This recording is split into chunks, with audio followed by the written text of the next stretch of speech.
The broadcast is now starting. All attendees are in listen-only mode.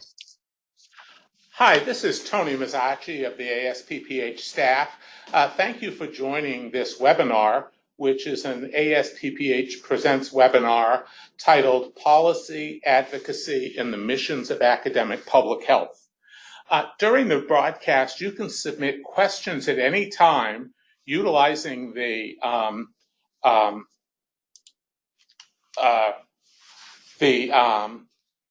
box that should appear on the right-hand side of your screen where it says enter a question. That will only be seen by Dr. Erickson and myself and not the rest of the presenters. So you can submit a question at any time. You don't need to wait until the end. So I'm very pleased to introduce Dr. Michael Erickson, who is Dean and Regents Professor at the Georgia State University School of Public Health, and he is the Distinguished Chair of the ASPPH Advocacy Committee. Dr. Erickson. Thank you, Tony, and thank you for organizing this webinar. We have a lot of material to go over, so I'll make a couple of introductory comments and look forward to your remarks and particularly the questions from the members. So next slide. So just to get everyone on the same page, hoping there are faculty and staff and students participate in the webinar who may not know as intimately what we do at ASPPH, but our mission is really to strengthen the advocacy and interests of academic public health. There are obviously a lot of public health organizations out there, and we really try to serve the needs of the schools and programs of public health who are among the 113 members that we have now of ASPPH. Next. So I'm fortunate to chair the Advocacy Committee. It's an elected position, and at the first meeting of the Advocacy Committee, I jokingly said we're going to distribute Prozac as it coincided with the beginning of the new administration. And as it's turned out, our plate has been full. We have a very active committee. You can see the members of the committee on this slide. And we have, we meet in person, but also have regular phone calls where we review the major priority advocacy issues facing ASPPH. And as you'll see, there are many. Next slide. And as we review the again, ASPPH, one of the issues on advocacy is to make sure that we all understand how our positions are identified. There are a lot of demands, and we need to make sure that we act nimbly and respond where we can make the most difference. And that really, in addition to the committee that I chair, we also really rely on the executive committee of ASPPH, which consists of 4 individuals: the current chair, Donna Peterson, chair-elect, previous immediate past chair, as well as our secretary-treasurer. So the executive committee of 4 folks who help weigh in on priority setting and action for the advocacy committee. Next slide.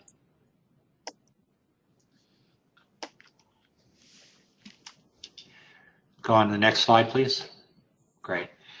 And the larger board, and many of you probably know if you're at the recent leadership retreat in Florida, is that our board of directors, it consists of the individuals on the page, and we're in the process as part of our new bylaws and strategic planning effort to revamp the structure of the board of directors in terms of increasing the number of trustees at large, all of which is to say that we engage different levels of the organization on priority setting on advocacy issues as appropriate.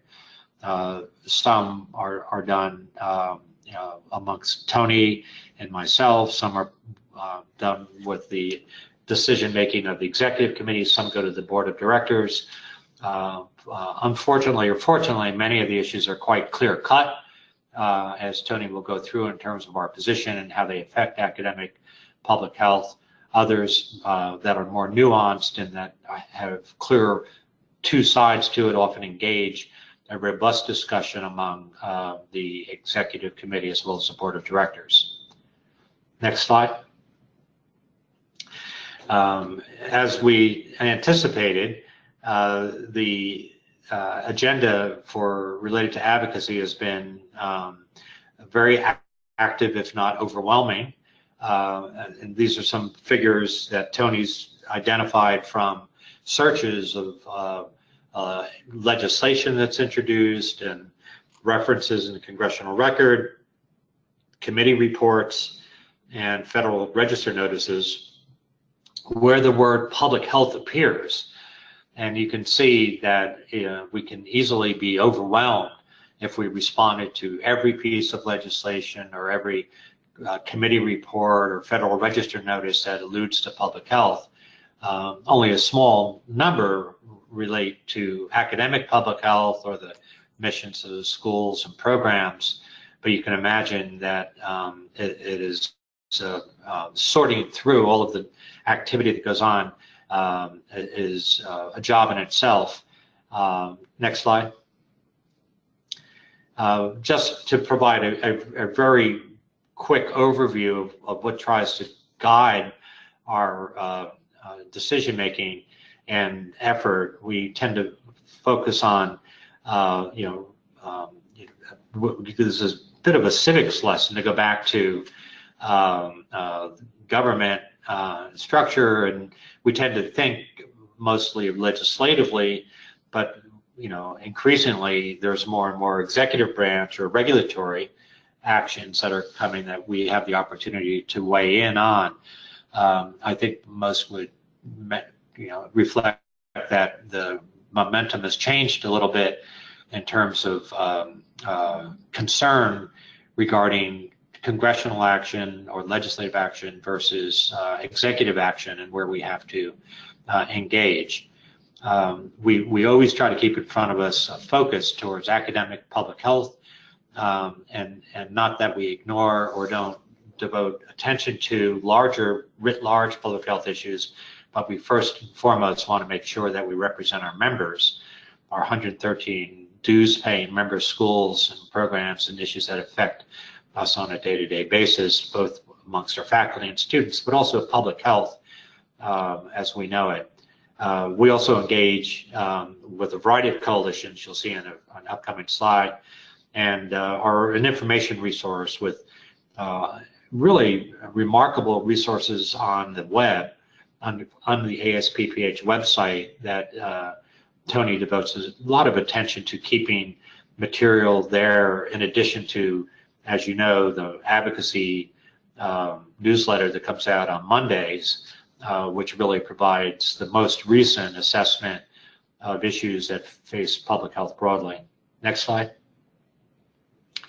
This is just a picture of some of the partners that we work with, and again, as this works, everyone on this page, every organization for different issues will initiate letters, primarily, not exclusively, but an effort to assemble a coalition of signatures of organizations to weigh in on issues that are important to the organizations on this, the partners on this slide. Most of them we are full of agreement with. They may not be our lead or primary issue.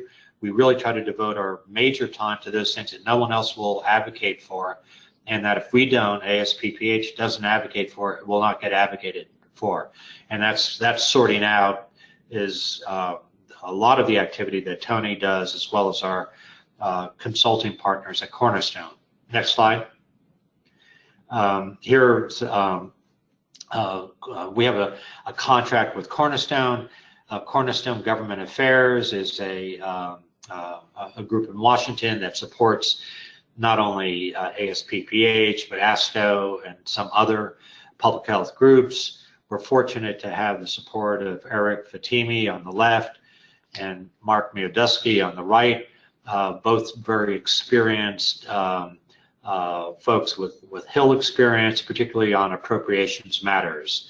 And as you'll see during Tony's remarks, it can get very complicated, very dynamic all the time, dealing with multiple fiscal years, including our current one, as well as the plans for the next one, supposedly starting October 1st. Next slide. And with that, I want to turn it over to Tony, but first of all, just to simply say, and we talked about this at the leadership retreat for those of you who were there, Tony really does work tirelessly in keeping the membership of ASPPH informed as to the activities that are going on, primarily in Washington, but not exclusively. Also briefs us on major findings in scientific publications and reports that come out from CDC or other organizations, as well as in broader literature. Today's report, if you haven't seen it, I encourage you to review it. It's done over the weekend, and I'm sure Monday morning from 5 a.m. on. So we have an incredible resource, both in terms of keeping us apprised as to what's going on, but also working quickly in mobilizing our efforts in a way that we can make a difference on issues that matter to us. And that's really what we're going to talk about now. And Tony will provide an overview on what's occupying our time most recently, and then we will open it up for questions. So Tony, let me turn it over to you. Thank you, Dr. Erickson, and thank you for your leadership of the committee and for all your hard work in helping make our advocacy program so effective. After the election day, things looked fairly bleak for academic public health. Most of the values that are represented by our membership seemed to be under attack during the campaign, and we all felt particularly vulnerable. Anything with global in the name, environmental health, all felt particularly vulnerable to the new administration. And since that time, our advocacy agenda has been incredibly busy. Everything that we believe in has been threatened, either actually because of action on the Hill or because of the rhetoric from the party in the majority in both the House, the Senate, and the administration. However, I will say that things have not evolved as badly as we had feared. On appropriation issues, we've actually been incredibly successful in most of the proposals of the administration to decimate funding for the programs that we support have not passed in Congress. Things that the administration can do unilaterally, it's been a different story. They've been quite effective. But there's little doubt that President Trump has dominated the scene. And I think it's important to recognize that, he's not 2 years into the term. And so there's 897 days left in the current term. And some people would not bet against him winning re-election at this point. The political environment in Washington, though, is very polarized. It's just as polarized as it appears on the television talk shows. What's interesting is when you go up to Capitol Hill and talk to members as well as staff, they don't feel any differently than many other people do. They don't necessarily trust the president in making a deal. He's reversed himself several times on immigration deals, on budget deals. They totally recognize some of the falsehoods that come out in either tweet messages or in public pronouncements and campaign rallies, but they very much fear him at this point. And fear in politics does control quite a bit. There was an interesting presentation recently on CNN Politics talking about the conundrum for most of the members of the Republican Party. Do you speak out against Trump where you disagree, or do you keep your disagreements private?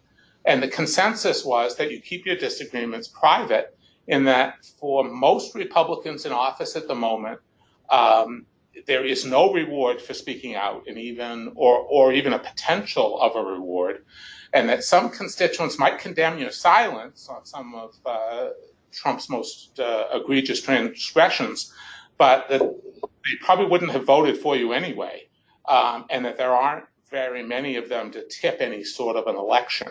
So we may well see that change after the midterm elections. And the midterm elections are certainly dominating the political environment and have done so for some time. The battle for the Senate is unlikely to change the composition of the Senate very much.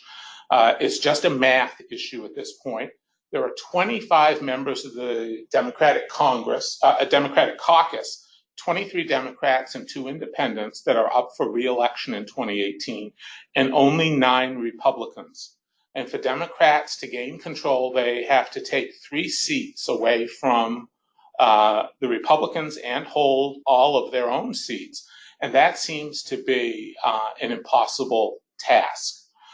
It's especially difficult when you realize that of those 25 seats up for re-election that are meeting now with the Democratic caucus, 10 are in states that Trump carried in the general election.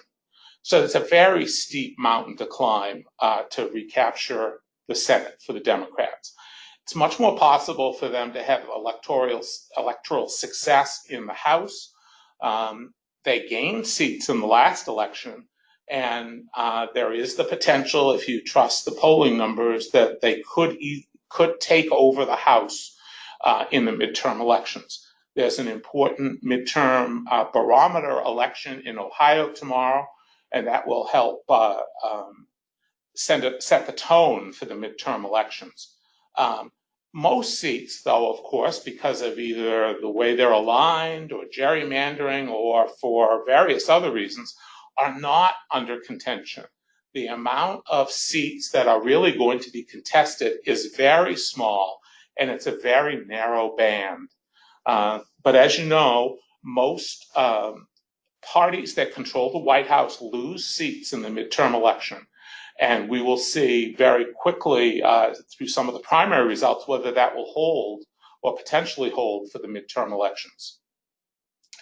The question, though, is what will happen if the Democrats took control of the House? Again, very unlikely that they will take control of the Senate, but when you have split government and the failure to reach consensus, it tends to strengthen the hand of the executive branch. And recall that, of course, nominations only go to the Senate. Now, the House could make life difficult for the Trump administration, either through impeachment proceedings or hearings and investigations.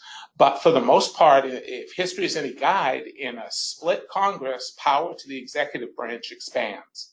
So we'll see how it all shakes out.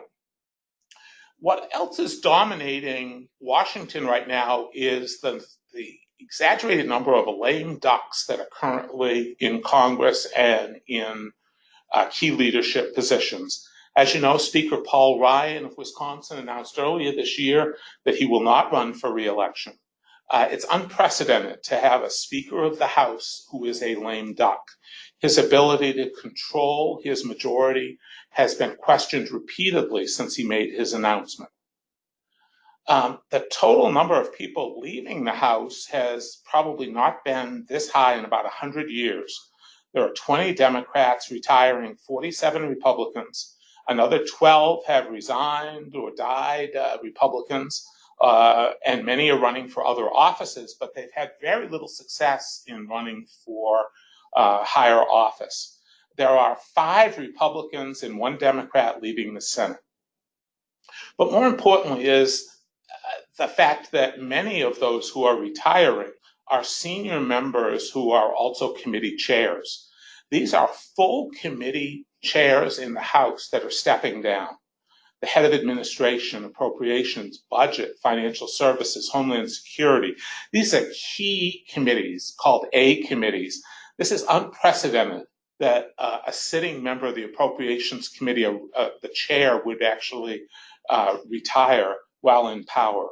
And so we're likely to see a major shift. Even if the Republicans did hold on to the House, you would have a completely new generation of leaders taking over key committees.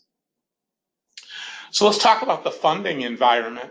As you know, it usually proceeds where Congress and the administration have to decide what the total amount of money will be spent on domestic discretionary spending.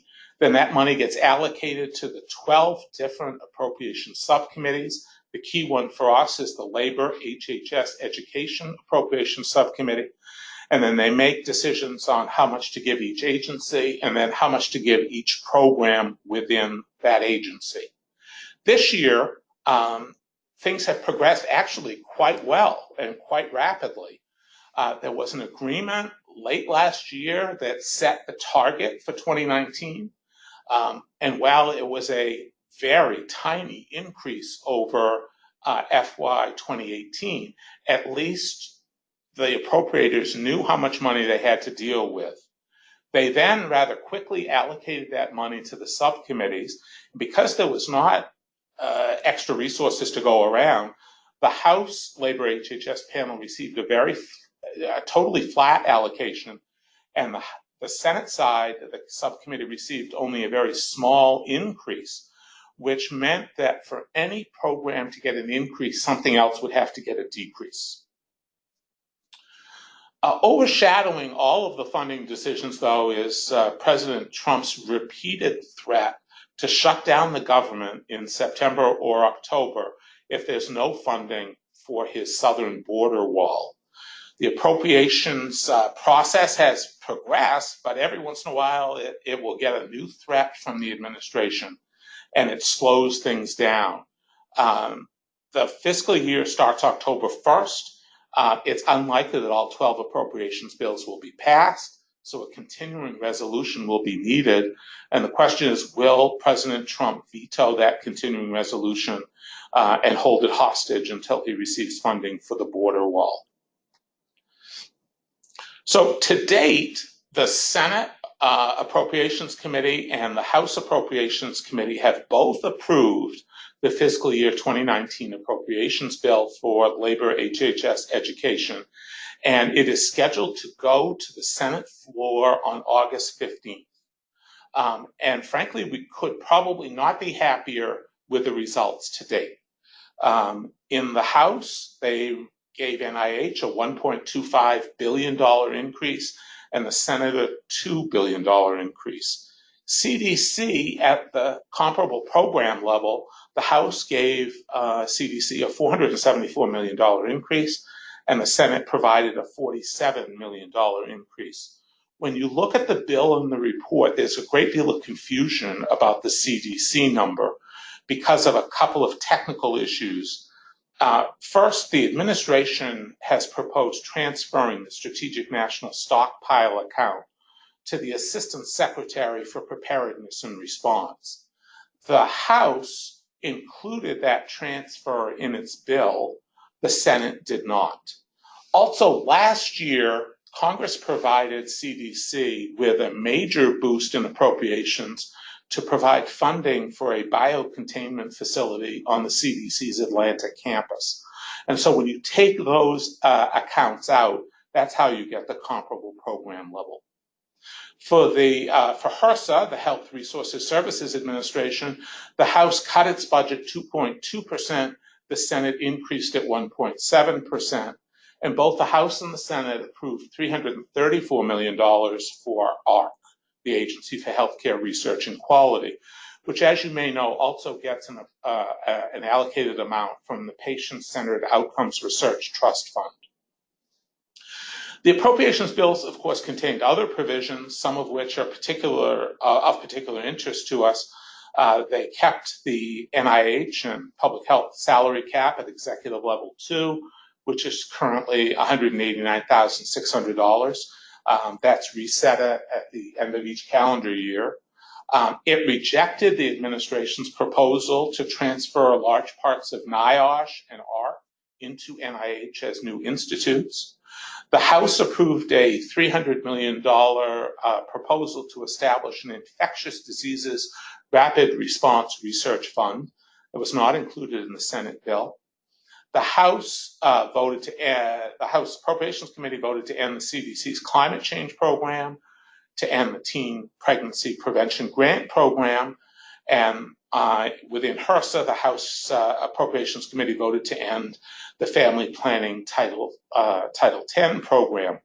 However, it's important to recognize that Chairman Tom Cole of Oklahoma, who's chair of the House Appropriations Subcommittee that manages this bill, said during the markup that those were left out of the bill in order to have a chance for it to pass the House floor, and that if the Senate insisted, he would be amenable to adding those funds back to the bill. So there is great hope that those programs will be restored in a final conference committee. On programs of specific interest to us, the CDC Prevention Research Center program, the Academic Preparedness Centers, and the HRSA Public Health Training Centers were all level funded. In the House, the CDC NIOSH Education and Research Centers and Ag, Forestry, and Fishing Centers, they each received a very small bump of $2 million each. All of these programs were level funded in the Senate. And what's remarkable about that is, recall that the president proposed zeroing out every one of those programs. And last year, they were all zeroed out in the House bill. So this year, they were funded by the House, they were funded by the Senate, which means that we enter the conference committee process in very good shape. On our webpage, you will find a chart listing all of our appropriations priorities. I would only point out that the Trump administration's requests don't align particularly well with either last year's final bill or the subcommittee action or our request, because they made major proposals to transfer accounts, including transferring some accounts from the mandatory side to the discretionary side, and vice versa. So it's very difficult to compare numbers with the administration's proposal because it really is apples and oranges. So let me run through, and I would also say that on our webpage is a document called our Advocacy Talking Points that provides a great deal more detail on all of our requests and includes both the funding history, where things stand, the rationale for our request, talking points defending what we're after, and links to related resources. Hopefully this is a valuable document for you as you do your advocacy activities. And again, the link is on our webpage, ASPPH.org, and then go to Connect and then Advocacy Fact Sheets.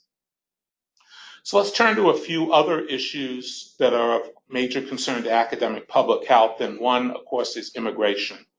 The migrant family separation issue has really dominated the news, but there are multiple immigration issues in play. Some of it is focused on Trump's proposed border wall. Some are an effort to gain leverage so that he can get border wall funding, and some are represent the ideology of the current administration. Some of it is what many people consider a dog whistle to radical elements in the Republican Party. And some of the language has been patently racist and offensive. But the issues that are being considered both in legislation and in regulation affect real people and affect our institutions a great deal. On the migrant family separation issue, even though it doesn't directly affect the schools and programs of public health, our leadership felt very strongly that we had to weigh in. And Dr. Donna Peterson, the chair of the ASPPH Board of Directors, wrote a very strong letter to President Trump and other members of the administration, strongly opposing the administration's policy. Other issues that we have weighed in on, the Supreme Court travel ban case, We filed 3 amicus briefs opposing the executive order establishing the travel ban, given that it would affect foreign scholars coming to the United States as well as students. There is a proposal from the administration that states that they will make major changes to the optional practical training provisions that are available to F1 students who receive designated science, technology, engineering, and mathematics degrees. As you may know, students who are on an F1 or an M1, which is a vocational education visa, automatically receive a 1-year OPT period after they receive their degree, and they can apply for a 24-month extension if they are in selected STEM degree programs.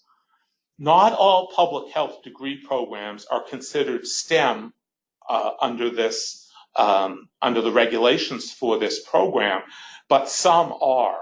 The administration is expected later this year to propose new regulations that will either cut that period back or abolish it altogether.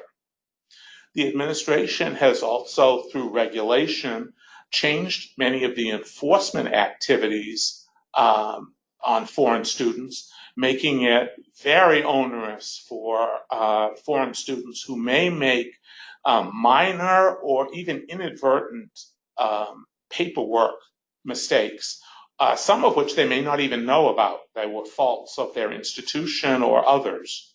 And of course, the administration has taken steps for Chinese STEM students, cutting back their visas to 1-year renewable visas for many disciplines, and making it very difficult to get renewals and putting enhanced enforcement steps into place.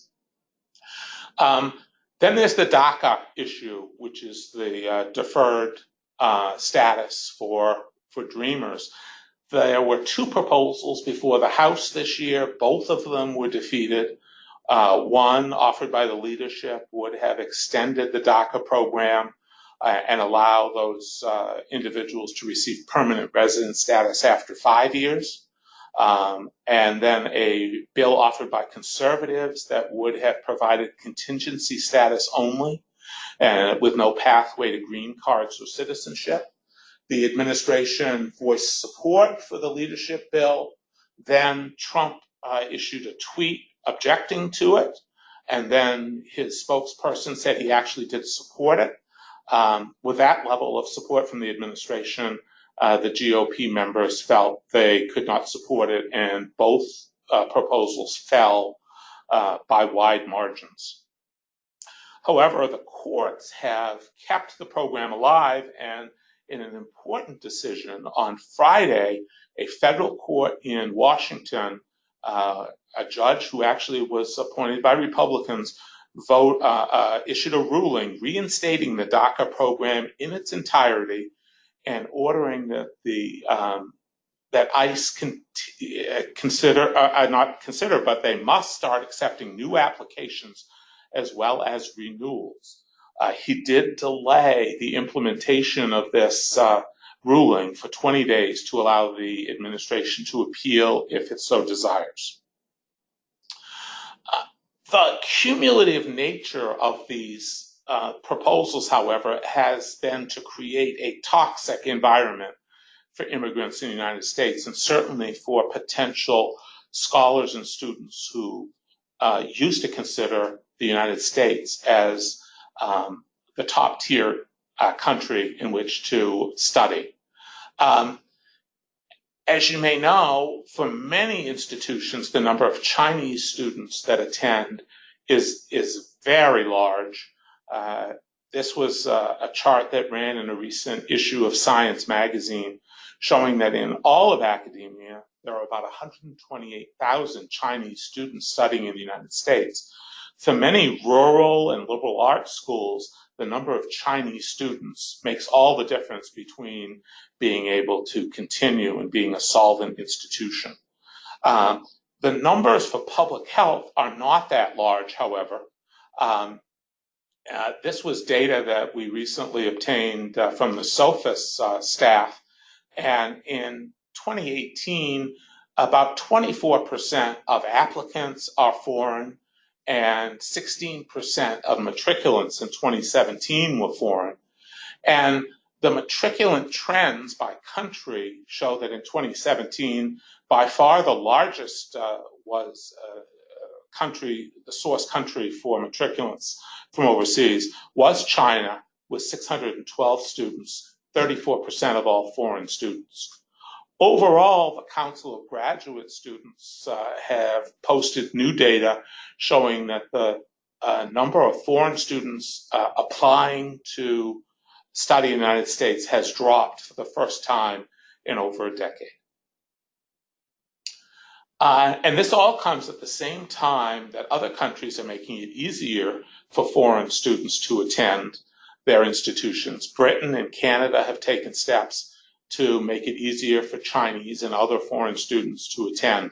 And in the competition between where these students go, it's sure to affect the United States numbers. Another issue that we've been following very closely are efforts to reauthorize the Higher Education Act. This bill was last reauthorized in 2008. A bill to reauthorize the Higher Education Act passed the House Education and Workforce Committee in December. Our focus has been on one particular provision, although there are many provisions that affect all areas of higher education, from accreditation to student loans, to privacy guarantees, the whole gamut. It's a huge bill. But the House committee proposed ending the Public Service Loan Forgiveness Program. As you may know, the Loan Forgiveness Program provides debt relief after 120 monthly payments for those students who are studying, who are working for government and other eligible nonprofit employees. This actually just kicked in October of last year, as it took 10 years after passage for people to become eligible to file. And the number of people who have filed for loan forgiveness is tiny, but it will continue to grow. And we expect that this will be a very valuable program for graduates of public health programs, especially doctoral programs. And the House committee would abolish the program, however, it would grandfather in those who are already in the program. We voiced our strong support for the Public Service Loan Forgiveness Program, and we circulated a letter to the deans and program directors of our member institutions, and 65 of them hand-signed a letter to all members of Congress. And this was sent up to the Hill. It just happened to arrive the day before the House whip checked the pulse of House Republican members to see whether to bring the reauthorization bill to the House floor. And it was decided after that whip count that the House would not consider the bill this year. And many observers have credited this letter from our primary representatives for helping turn the tide. So it seems unlikely that the bill will go to the floor this year. However, it may rise again next year. A few other issues. The Trump administration at the beginning of June issued a government reorganization plan. Some of the headlines for that were a proposed merger of the Education and Labor Departments, the movement of the food stamp program from USDA to HHS, renaming HHS the Department of Health and Public Welfare. They also proposed making major cuts to the number of slots for the U.S. Public Health Service Commission Corps, and to transfer most graduate fellowship programs from their home agencies to the National Science Foundation. Most of these proposals would take congressional approval, and everyone on the Hill said they were all dead on arrival. However, it's important to note that the Commission Core proposal to cut the number of available slots from 6,500 down to 4,000 would not require congressional approval and could be done by the administration itself.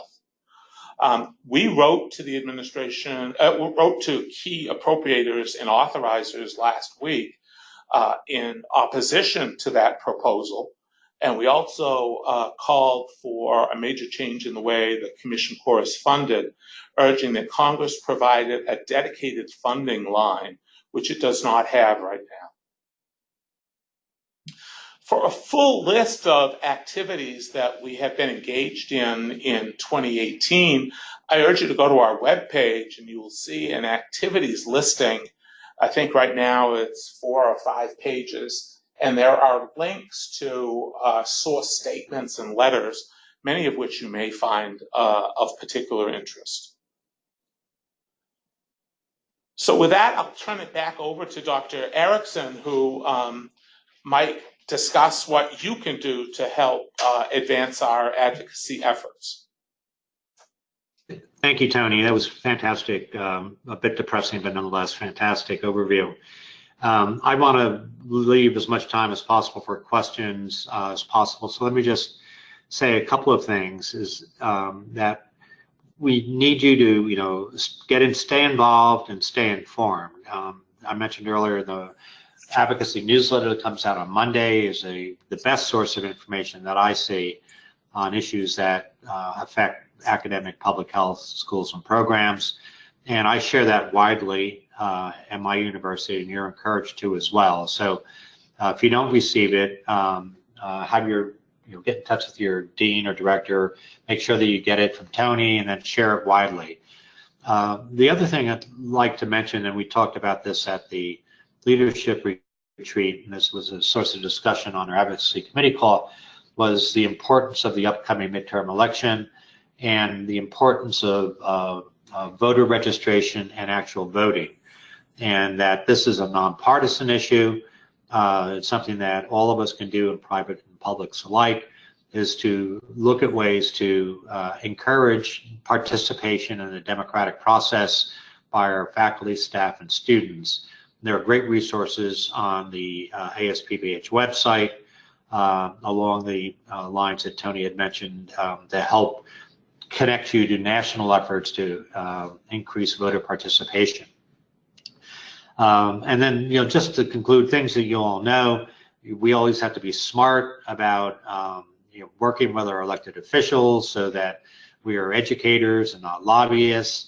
And we all can do that. They appreciate objective scientific, they should appreciate objective and scientific information. If you're particularly public institutions, you need to be careful about lobbying restraints, but I think everyone needs to be cognizant, knowing the difference between education and lobbying. That, we have spent time last week or when we were together about the importance of stories and pictures and real experiences and influencing people, going beyond facts and not just cognition, but also affect, that we need to try to get people to understand the importance of what we do in a way that's meaningful to them. And then lastly, just as we think about how difficult it is to exert change, and even though we continue to persevere at the federal level, that we all need to be engaged locally and in our states, and being a source of information and direction around issues that can advance and promote the public health. And we have great resources on the web.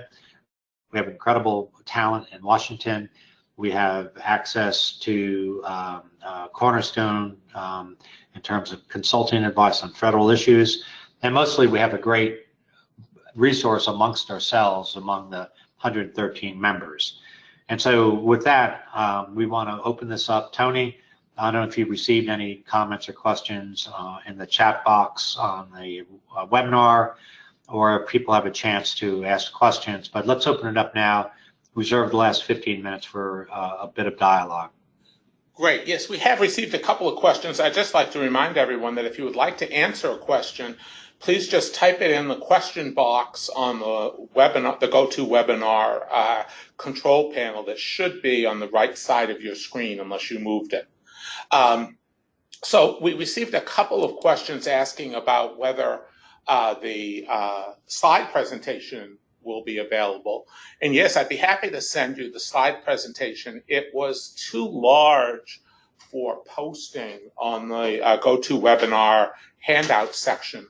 But if you would like a copy of the presentation, feel free to send me an email at advocacy@asppph.org, and I'll provide you with a link that you can download the presentation.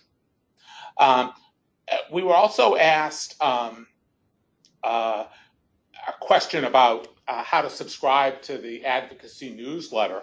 The advocacy newsletter is distributed every Monday morning to the deans, program directors, members of our sections, and many of the deans do distribute it to faculty and students, more likely faculty, at their institutions, but some may not. If you would like to get it, you should probably send a note to your dean or program directors asking if you could be on the distribution list for the newsletter. It is considered a major member benefit and is not available by individual subscription. So we had a couple of other questions that one was asked whether ASPPH includes preventive medicine residency funding among its advocacy priorities, as many of them are located within schools of public health. Dr. Erickson, if I could take this one.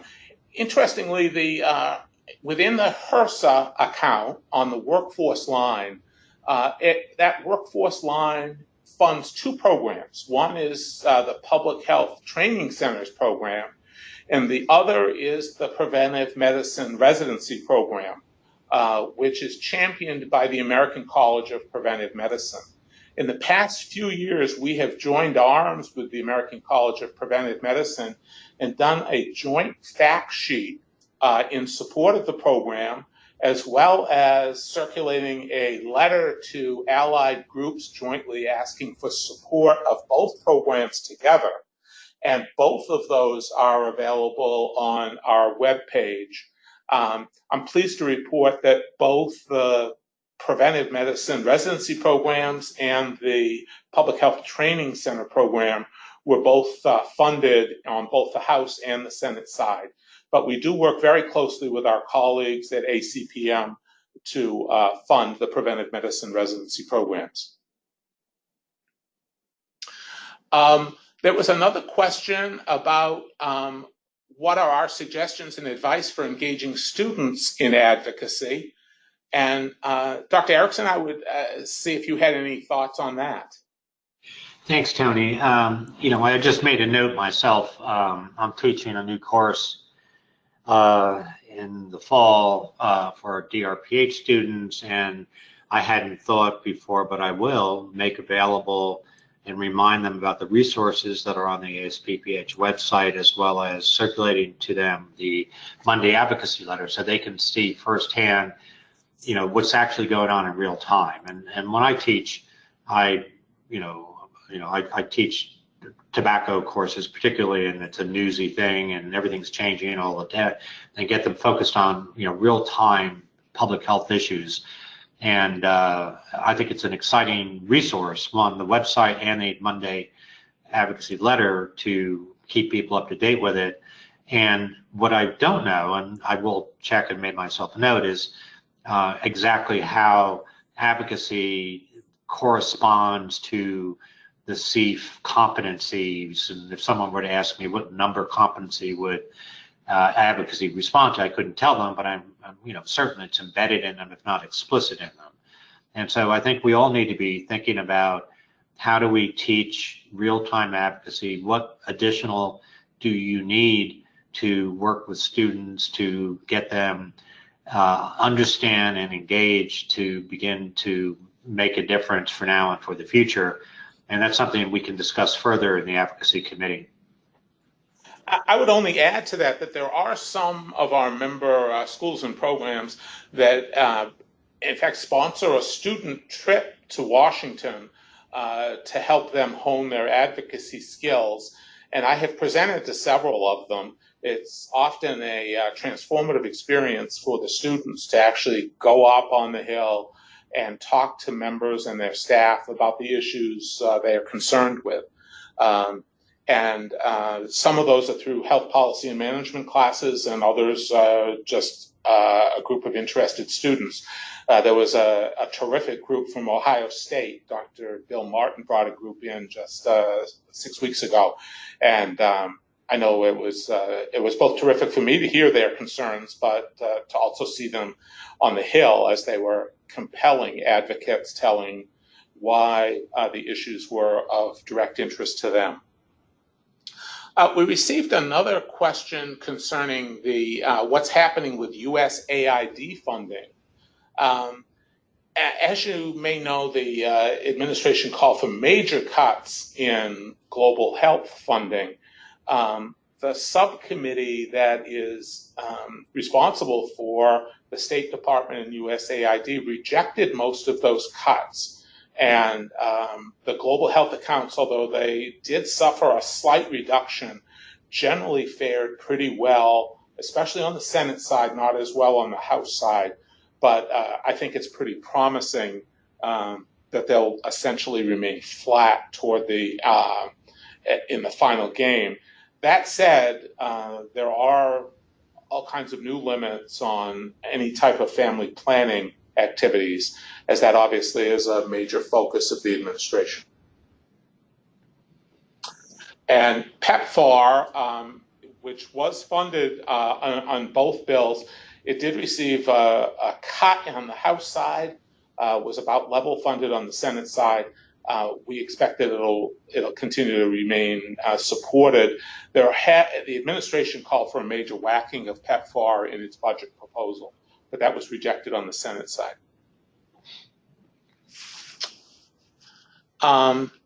Those are the only questions that we've received so far. Tony, let me add something in terms of students and advocacy, as well as the discussion we're having amongst the Advocacy Committee, and that is, that we tend to think of advocacy in terms of the federal level first and foremost, because there's so much going on, and it does trickle down in many ways in terms of budgets and for the schools and programs, as well as regulations and laws, federal level. However, during this time particularly, we really need to be equally focused locally. One of the reasons for the expansion of ASPPH and the bringing together programs in schools was to increase our presence nationally. Now with 113 programs in schools around the country and around the world even, we need to be thinking more around local presence, what we can do in our states and cities, and how we can work together in our jurisdictions to influence what goes on both at the state and local level, but also a way to impact federal action by working with our local leaders. And I think Tony used this as an example on one of the Higher Education Authority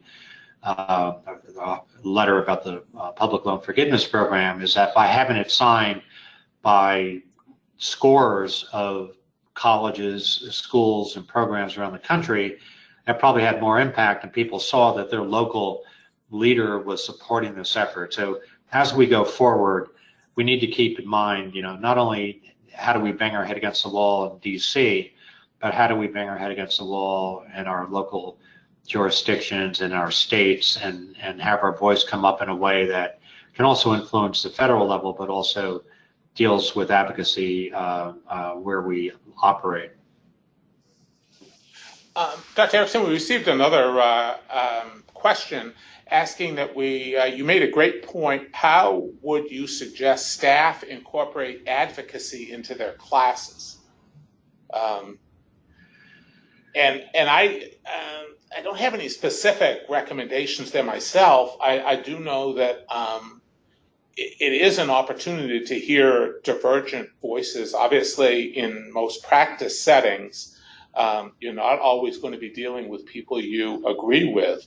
And so it is a great opportunity to learn enhanced listening skills and communication skills, as well as leadership skills. The most effective advocacy generally weaves together a story along with data and evidence. Stories always work on Capitol Hill, whereas data sometimes, useful background makes members' eyes gloss over. So I think it is a combination of those skills, but it is an opportunity to hear divergent voices, and obviously we have to be careful on our campuses. There are students who don't necessarily agree with the prevailing paradigm. So we need to make sure that they have safe spaces to both express themselves and be heard. Yeah, and Tony, I would add to that. I mean, I mentioned earlier about, competencies and and we haven't done this as an organization, but I think we can have a follow-up phone call about it. But even collecting syllabi for folks who are willing to share it from schools and programs for courses that either are titled or touch upon in a major way public health advocacy, and look at the readings that they're using and the activities that they're doing to have some examples and resources, the ways of teaching advocacy, public health advocacy, that may be of value for others to look at. And that type of resource sharing of curriculum and syllabi that are actually being used, that may have lessons and examples in there that people might not mind sharing. And we tend to focus, even though we represent academic public health, we focus kind of at the policymaker level, and I think we could do a little bit more of sharing approaches at the academic institutional level that people can borrow from to have a greater impact. And let's follow up discussing how we might do that through the Advocacy Committee, and perhaps making some things available on the website. Excellent idea. Excellent idea. Well, we don't have any additional questions, but I would thank everyone for participating, and also let you know that this webinar has been recorded and will soon be available on the webinar event page on the ASPPH website, and that and also a reminder to make sure it's on your calendar. The ASPPH annual meeting will be held March 20th through 22nd, again in Arlington, Virginia. And during those meetings, we do tend to have a number of important policymakers where we engage in on issues of importance to our community. So thanks again, and appreciate your participation. And thank you, Dr. Erickson. Thank you, Jenny. Thanks, everyone.